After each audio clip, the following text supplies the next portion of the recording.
कल शाम जब मैं घर आया, तुम जा चुकी थी। और जब मैंने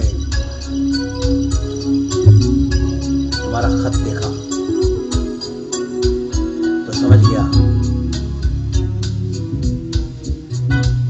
इसमें वही लिखा होगा जो मैंने सोचा है। लेकिन फिर भी मैंने उसे पढ़ा और देखा, तुमने काफी कुछ उसमें लिखा था, पुराने एहसासों का जिक्र किया था, मुझे पुराने वादे याद कराने की कोशिश की थी।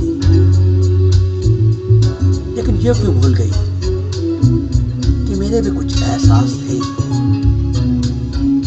जो तुम्हारे साथ जुड़े हुए थे और आज भी जुड़े हुए हैं।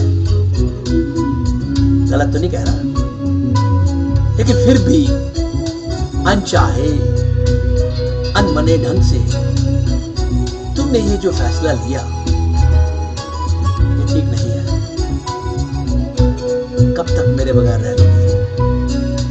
मुझे यकीन है कि तुम मुझे बेहद पसंद करती हो, बेहद चाहती हो और मेरे बिना तुम एक दिन भी नहीं रह सकती। मुझे उम्मीद है कि तुम्हारे ये जो आवेश चल रहा है मन में, वो मां के घर जाके सब दूध की झाग की तरह बैठ जाएगा और तब तुम्हें अनुभूति होगी मेरी यादों की, मेरे एहसासों की। क्यों गलत कहना? नहीं ना? मुझे यकीन है, मुझे तुम पर ही यकीन नहीं है, मुझे अपने प्यार पर भी उतना ही यकीन है। बहुत चाहता हूं। ठीक है, कभी कभी गुस्से में कुछ कह दिया तो हर पति अपनी पत्नी को कहता है, और इसके बगैर भी जिंदगी के क्या मजे हैं। अगर आपस में हमारी थोड़ी बहुत भी नोक झोंक ना हो तो ये भी कोई जिंदगी है? अरे जिंदगी में तो ये सब चलता है भाई, कुछ खट्टा, कुछ मीठा, कुछ गुस्सा, कुछ प्यार, कभी कभी नमक का स्वाद, कभी कभी मिठास। ये सब हमारी जिंदगी के बड़े जरूरी अहम हिस्से हैं। इनके बगैर हम अपनी जिंदगी कभी भी एंजॉय नहीं कर सकते।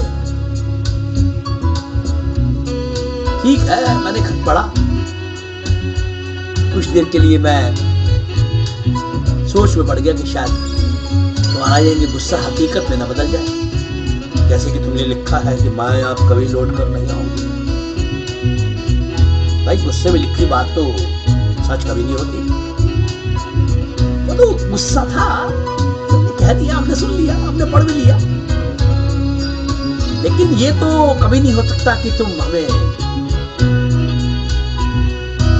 यानी ये जो कागज लिखा है, क्या मैं इसे तुम्हारा त्याग पत्र मानूं या कुछ और? लेकिन मैंने इसे कुछ नहीं माना, बस तुम्हारे एक आवेश का एहसास मानकर इसे संभाल के रख लिया है। जब तुम लौटोगी तो तुम इसको मेरे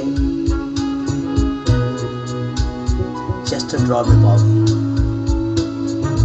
इसके ऊपर एक गुलाब का फूल भी मिलेगा जो एहसास कराएगा कि मैंने अपनी भूलों को स्वीकार कर लिया है, क्योंकि भूलों के स्वीकार करने में ही जिंदगी का सबसे बड़ा आनंद है। भूल मान लेनी चाहिए, और भैया मैं भी मानता हूं मुझसे गलती होगी, मुझे माफ कर दो, यही कह सकता हूं। और जल्द से जल्द जब कभी भी तुम्हें लगे कि अब मेरे बगैर तुम नहीं रह सकते,